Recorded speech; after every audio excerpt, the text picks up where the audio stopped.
L'idée, c'est d'avoir vraiment une dream team de savoir-faire, d'entreprises ou également d'académiques.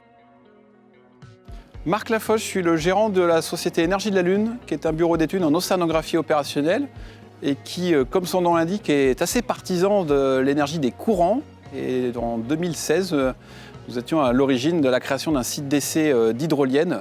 Et ce site d'essai, désormais, il a été transféré à la fondation OpenSea. Du coup, nous sommes devenus fondateurs de cette fondation.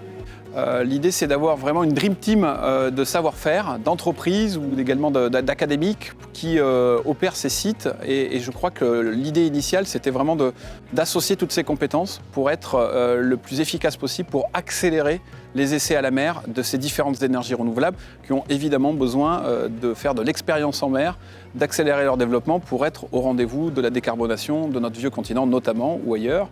Donc nous, ce qui nous intéresse évidemment là-dedans, c'est de continuer d'opérer ces sites, notamment sur le suivi scientifique, la suivante de la courantologie, le suivi de l'acoustique en mer. C'est vraiment le savoir-faire d'Énergie de la Lune. On prend quasiment 1000 emplois en France sur cette filière globalement énergie marine, éolien et énergie océanique.